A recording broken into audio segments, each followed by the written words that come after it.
우리 성가대의 은혜로운 찬양 감사합니다. 우리 옆에 분 바라보면서 인사하실 때 얼굴에서 빛이 나십니다. 인사하겠습니다.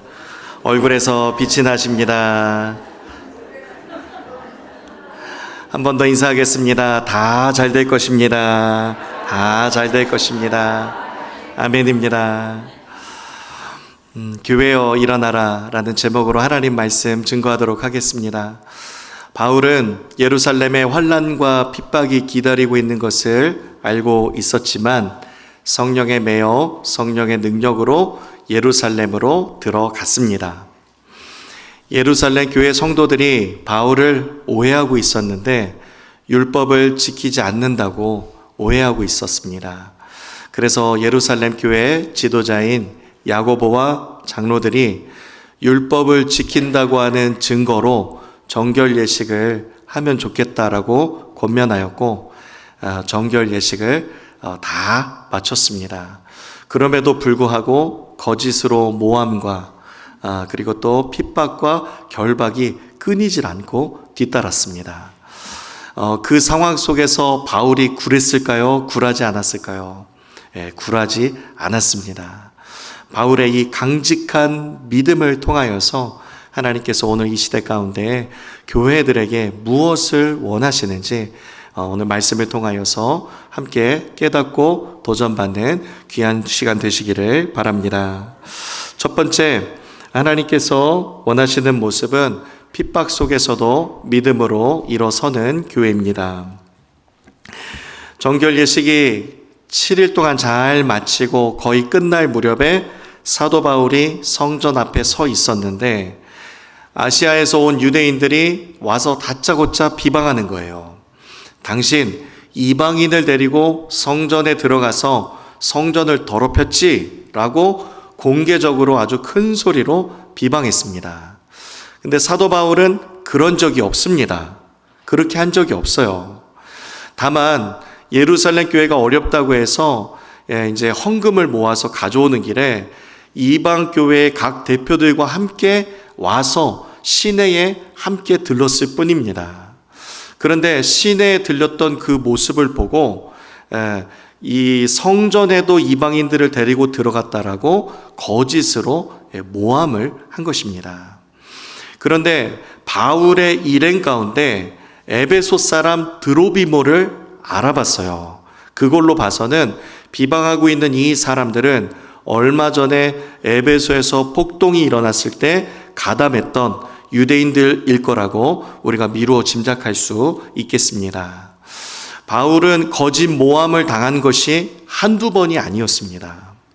갈라디아 교회에서는 어떤 유대인들이 쑥 들어가서 말하기를 저 사람 가짜 사도라고, 진짜 사도 아니라고 그렇게 거짓으로 모함도 당하였고, 고린도 교회에서는 저 사람 선교하는 거 자기 유익 챙기려고 선교하는 거라고 그렇게 거짓으로 모함을 당하기도 했습니다. 이 거짓으로 모함당하고 그리고 핍박당하고 결박당하는 것은 사도 바울에게 있어서 그냥 늘 일상이었습니다. 그런데 거기에 굴하였냐? 굴하지 않았습니다. 그때마다 믿음으로 일어선 줄로 믿습니다. 우리도 그렇습니다. 때로는 예수 믿는 것 때문에 손해를 보기도 합니다. 때로는 신앙생활하다가 그리고 봉사하다가 억울한 일을 당할 때도 있습니다.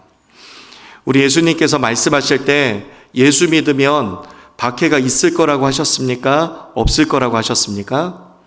네, 있을 거라고 하셨습니다. 마태복음 5장 11절 12절 함께 읽겠습니다. 시작. 나로 말미암아 너희를 욕하고 박해하고 거짓으로 너희를 거슬러 모든 악한 말을 할 때에는 너희에게 복이 있나니 기뻐하고 즐거워하라. 하늘에서 너희의 상이 큼이라. 너희 전에 있던 선지자들도 이같이 박해하였느니라. 아멘. 예수 믿으면 박해가 따라올 거라고 하셨습니다. 예수 믿는 것 때문에 욕을 먹을 수도 있다고 하셨습니다. 그렇지만 그때마다 뭐 하라고요? 기뻐하고 즐거워하라. 왜 그렇습니까? 하늘에 너희의 상이 큼이라. 하나님이 다 알고 계신데요.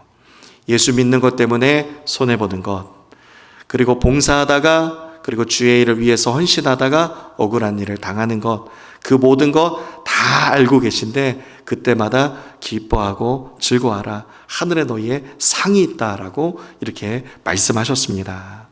사도 바울도 이와 같이 권면합니다. 디모데후서 3장 12절 시작. 무릇 그리스도 예수 안에서 경건하게 살고자 하는 자는 박해를 받으리라. 아멘. 박해를 받는 이유가 뭐라고요? 우리가 예수님 붙들고 경건하게 살려고 하기 때문에, 그래서 어려움 당하는 것이 너희의 잘못이 아니라는 거예요. 그렇게 예수님 붙들고 경건하게 살려고 하는 것 하나님이 다 아신다라는 것입니다. 빌립보서 1장 29절 시작. 그리스도를 위하여 너희에게 은혜를 주신 것은 다만 그를 믿을 뿐 아니라 또한 그를 위하여 고난도 받게 하려 하심이라. 아멘. 은혜를 주신 것은 믿음을 얻게 하려고 주신 것입니다. 그런데 거기에서 그치는 게 아니래요. 은혜를 주신 이유는 고난도 받게 하려고, 고난을 견디게 하려고 은혜를 주셨고, 그리고 십자가 지게 하시려고 우리에게 은혜를 허락하셨다는 것입니다. 베드로도 이와 같이 말합니다. 베드로전서 2장 20절 시작. 그러나 선을 행함으로 고난을 받고 참으면 이는 하나님 앞에서 아름다우니라. 아멘. 주를 위해서 고난 받는 것, 그리고 주를 위해서 참는 것 하나님이 다 아시는데, 그렇게 고난을 받고 참으면 하나님이 그것을 보시면서 아름답다 여기신다는 것입니다. 사실 우리가 당하는 그런 손해와 오해와 핍박과 이런 고난들이 초대교회 성도들에게는 사실은 흔한 일상이었다는 것이죠. 이러한 고난과 핍박과 어려움 속에서도 초대교회 성도들은 오늘 그렇게 했어도 또 내일 맞을 수 있는데, 어떠한 상황을 맞더라도 그 상황에 굴하지 않고 오뚜기처럼 또 일어서고 또 일어서고 마침내 믿음으로 승리한 줄로 믿습니다. 오늘 우리도 마찬가지입니다. 주를 위해 헌신하다 보면 손해볼 수도 있고 오해받을 수도 있고, 그리고 또 거짓으로 모함을 받을 때도 있어요. 그리고 핍박을 받을 때도 있습니다. 그런데 여러분, 그것 때문에 절대로 낙심하지 마십시오. 그리고 그 상황 가운데 여러분 굴하지 마시기를 바랍니다. 우리가 받은 고난, 받은 어려움이 있다고 한다면 우리 주님께서 이미 다 겪으신 것이고, 사도들도 겪은 것이고, 믿음의 선배들도 다 겪은 것입니다. 우리가 그것을 잘 견뎌낼 때에, 주님 바라보며 끝까지 십자가를 붙들 때에 잘했다, 충성된 종아라고 주님이 우리를 칭찬하실 줄로 믿습니다. 전 세계 81억 인구 가운데 기독교 인구가 몇 명인 줄 아십니까? 24억입니다. 그런데 이 가운데 극심한 박해로 오늘 예배 드리다가 오늘 죽을지도 몰라요. 그렇게 예배 드리는 사람이 몇 명인 줄 아십니까? 약 4억 명입니다. 4억 명. 우리는 편안하게 예배 드리는 20억 중에 한 명이고요. 지금도 지구 어딘가에서는 오늘 예배 드리다가 죽어도 여한이 없다 싶을 정도로 순교를 각오하고 예배 드리고 있는 사람이 4억 명이나 있다는 것이죠. 우리가 그들에 비한다면 우리가 당하는 고난과 어려움은 훨씬 더 쉬운 것이 아니겠습니까? 하나님이 그럼에도 불구하고 여러분의 주를 위해서 참는 그 눈물을 아시고 인내를 아시고 주를 위해서 당하고 감수하는 그 모든 손해까지도 다 알고 계신다는 것입니다. 하나님께서 상급으로, 약속의 말씀대로 상급으로 다 갚아 주실 것입니다. 이 아침에 우리의 신앙이 조금 더 단단해질 수 있기를 소망합니다. 상황과 환경에 따라서 믿음이 흔들리는 것이 아니라 변치 않는 믿음, 어떤 핍박이 다가와도 어떤 풍랑이 다가와도 반석 위에 굳건히 세워져서 흔들리지 않는 그 믿음, 우리 교회와 우리 성도님들 가운데 있으시기를 주님의 이름으로 축복합니다. 두 번째, 하나님이 원하시는 교회는 관습이 아닌 성령으로 일어서는 교회입니다. 바울은 누명만 쓴 게 아닙니다. 예루살렘 교회 성도들이 선동을 당해서 바울을 내칠 때에 같이 내쳤어요. 사도 바울은 알고 보면 선교사입니다. 예루살렘 교회가 어렵다고 하니까 이방에 막 이제 세워진 교회들로부터 헌금을 다 모아서 예루살렘 교회에 돕겠다고 이방 교회 각 대표들과 함께 이 예루살렘에 모인 거예요. 그런데 억울한 누명을 썼습니다. 그럼 한번 생각해 보겠습니다. 예루살렘 교회 성도들이 그러면 누굴 도와줘야 맞겠습니까? 당연히 바울을 도와줘야 맞죠. 그런데 오히려 거짓으로 모함하고 있는 이 선동꾼들을 도와서 오히려 바울을 밖에다가 내친 사람들이 성도들이었다는 것이죠. 예루살렘 교회는 원래 이런 교회가 아니었습니다. 오순절 마가 다락방에서 성령 세례 받고 불같이 말씀 전하고 불같이 기도하던 교회였는데, 언제부터였는지 모르겠지만 이렇게 율법의 열성을 가지고 있는 수만 명이 모이는 관습적인 교회로 바뀌어 버렸습니다. 이전에는 어떻게 하면 한 영혼을 살릴 수 있을까? 어떻게 하면 한 영혼을 도울 수 있을까? 그 생각으로 몸부림치던 교회였는데, 이제는 완전히 바뀌어버려서 팔짱 끼고 눌러 앉아서 이제는 어떻게 하면 관습을 유지할 수 있을까? 어떻게 하면 우리가 더 전통을 지켜 이대로 눌러 앉을 수 있을까? 이렇게 교회가 변질되어 버렸다는 것이죠. 그렇게 율법과 관습을 따지는 교회가 되다 보니까 거짓으로 모함하는 이 선동꾼들에 그냥 넘어가 버리게 되었던 것입니다. 여러분, 그렇게 아무리 수만 명이 모인다 한들 이제는 말씀을 들어도 가슴에 찔림이 없어요. 복음을 들을 때에 가슴이 떨리던 그 감격도 사라졌습니다. 기대도 없고 설레임도 없습니다. 더 이상 예루살렘 교회가 성령을 사모하여 기도하지 않습니다. 그리고 이제는 크기와 우리 수만 명 모이는 교회라고, 그리고 재산을 자랑하는 교회가 되어버렸으니 이 교회를 어떻게 하겠냐는 것이죠. 차라리 바울 같은 사람 데려다가 집회를 열어서 생생한 이 간증의 현장을 들으면서 가슴 뛰는 이야기 들으면서 은혜와 도전을 받으면 얼마나 좋았겠습니까? 그런데 이제 예루살렘 교회는 선교사 바울을 핍박하는 교회가 되었습니다. 여러분, 우리가 절대로 잊지 말아야 될 것은 교회의 시작은 성령님이십니다. 교회는 이 땅에 어떤 교회든지 성령을 빼놓고는 말할 수가 없습니다. 성령 충만은 교회가 선택할까 말까 하는 선택이 아닙니다. 성령 충만은 교회의 본질이며 성령 충만은 교회가 이 땅에 존재하는 존재의 이유인 줄로 믿습니다. 처음에는 성령의 불로 시작했지만 나중에는 율법에 관습화되어서 제도화되고 전통화되어 버린 그런 교회라고 한다면 예수님께서 분명히 토하여 내친다라고 말씀하셨습니다. 냉랭한 교회가 관습적인 교회를 만들고 성령 충만한 교회가 성령 충만한 교회를 낳게 됩니다. 여러분, 우리 한빛교회 관습적인 교회가 되어야 되겠습니까? 성령 충만한 교회가 되어야 하겠습니까? 성령 충만한 교회가 되어야 할 줄로 믿습니다. 우리 성도된 우리 모두는 성령 충만해야 되겠습니까? 성령 충만해야 되겠습니까? 예, 다른 답을 안 드립니다. 우리는 무조건 성령 충만해야 될 줄로 믿습니다. 우리 한빛교회 성령님께서 시작하신 교회입니다. 주님 다시 오실 때까지 성령 충만함으로 복음이 복음되게 하는 그러한 교회 될 수 있기를 간절히 소망합니다. 마지막 세 번째, 결박 속에서도 축복으로 일어서는 교회를 원하십니다. 바울은 예루살렘 교회가 원하던 대로 정결 예식도 다 했고요. 그리고 나름대로 해명도 다 해보았지만 결국에 돌아오는 것은 결박이었습니다.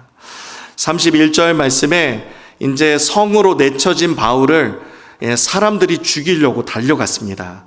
몰려들을 때 그 소문이 로마 군대 천부장의 귀에 들어갔고, 군인들과 함께 그 현장에 갔을 때에 이제 사람들이 바울을 치기를 멈추게 되었습니다.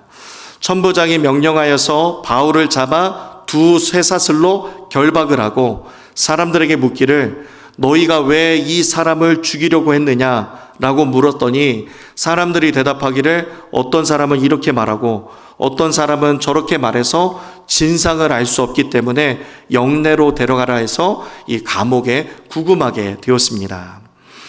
사실은 질서 유지 차원에서 바울을 끌고 간 것 같지만 이 가운데는 보이지 않는 하나님의 손이 있습니다. 하나님이 천부장을 보내신 것입니다. 쇠사슬로 결박하고 감옥에 가두게 되었지만 사실은 이 쇠사슬이 바울을 보호하는 보호 도구가 되었고, 그리고 감옥이 바울을 보호하는 보호 장소가 되었습니다. 그리고 지금 이 체포, 이 시점이 바울이 로마를 향해서 갈 수 있는 출발점이 되었다는 것입니다. 우리가 사도행전 말씀을 통하여서 계속 보게 되는 것은 무엇이냐면 모든 것이 합력하여서 선을 이루게 하시는 하나님을 계속해서 보게 됩니다. 저 사람 이제 곧 넘어지겠네 했는데 넘어지지 않아요. 저 사람 곧 망하겠네 했는데 망하지 않습니다. 더 좋은 길이 열립니다. 하나님께서 하시는 일이기 때문입니다. 하나님은 온갖 악한 계획 속에서도 선을 이루시며 세상 권력을 들어서라도 선을 이루시는 주권자이시고 통치자이시며 역사의 주관자가 되시는 줄로 믿습니다. 우리 인생에도 우리를 힘들게 하는 이 쇠사슬과 같은 상황들이 있습니다. 생각만 해도 가슴 답답하게 하고, 그리고 생각만 해도 이렇게 사방이 다 갇힌 것 같은 그런 답답한 감옥과 같은 그러한 환경들도 있습니다. 여러분, 이런 상황 가운데 우리가 부딪히게 될 때에 이 상황 속에서 절망하고 낙심하고 있어야 하겠습니까? 아니죠. 이 상황에서 우리가 누구를 붙들어야 할까요? 하나님을 의지하여 하나님을 붙들어야 합니다. 시편 121편 1절 2절 말씀에 내가 산을 향하여 눈을 들리라. 나의 도움이 어디서 올꼬? 나의 도움은 천지를 지으신 여호와에게서로다. 아멘. 하나님은 결박을 통해서도 일하시고 감옥과 같은 환경에서도 일하시고 우리를 보호하시고 우리를 살리시며 합력하여 선을 이루시는 하나님이신 줄로 믿습니다. 여러분의 삶에 원치 않는 고난과 감옥과 같은 답답한 상황들이 있다 할지라도 우리 하나님께서 오늘 바울을 결박을 통하여 보호하셨듯이 우리를 고난 가운데 있을지라도 축복하실 줄로 믿고 하나님을 더욱더 의지하고 신뢰하심으로 승리하시는 우리 한백교회 모든 성도님들 다 되시기를 주님의 이름으로 축복합니다. 이 시간 주신 말씀 붙들고 우리 함께 우리 교회를 위해서 결단하며 중보하며 기도하겠습니다. 우리 한빛교회가 온갖 핍박 속에서도 믿음으로 일어서는 교회, 어려움과 억울한 일과 그리고 낙심할 일들 가운데서도 믿음으로 일어서는 교회가 되게 해주시고 흔들리지 않는 믿음 갖게 해달라고, 그리고 두 번째로 관습이 아니라 오직 성령 충만입니다. 성령 충만한 교회 될 수 있게 해달라고, 세 번째 결박과 같은 상황에서도 축복으로 바꾸시는 하나님, 날마다 축복의 열매 맺어갈 수 있도록 주님 붙들어 달라고 우리 교회를 위하여서 주여 한번 부르짖고 함께 중보하며 기도하겠습니다. 주여,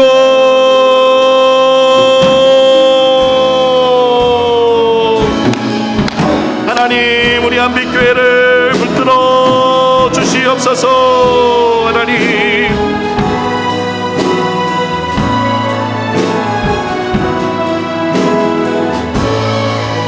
하나님, 우리 한빛교회를 붙들어 주시옵소서.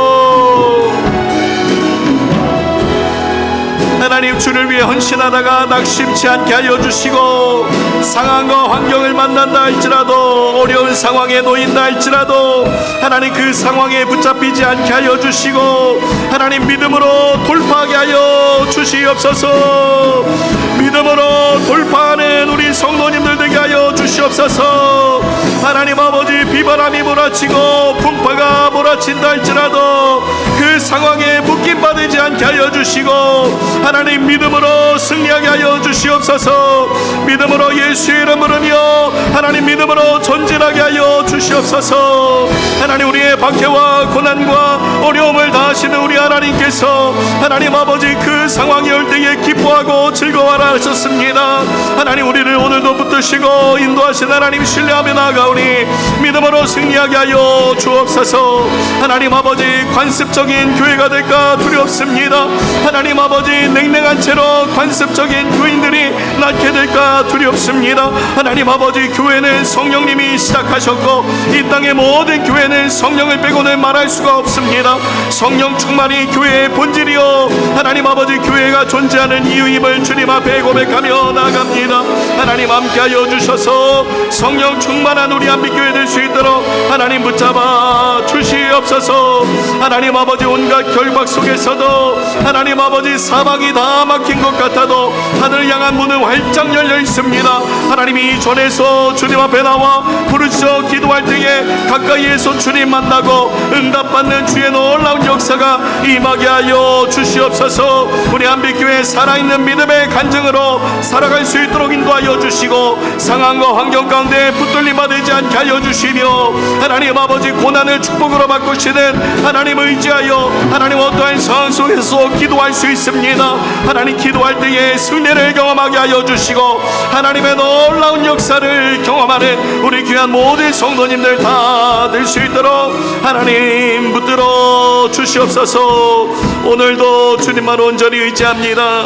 날마다 주의 은혜 가운데 살아가는 승리하는 우리 귀한 성도님들 다 되도록 하나님 붙들어 주시옵소서. 감사드리며 예수님의 이름으로 기도하옵나이다. 아멘. 아멘.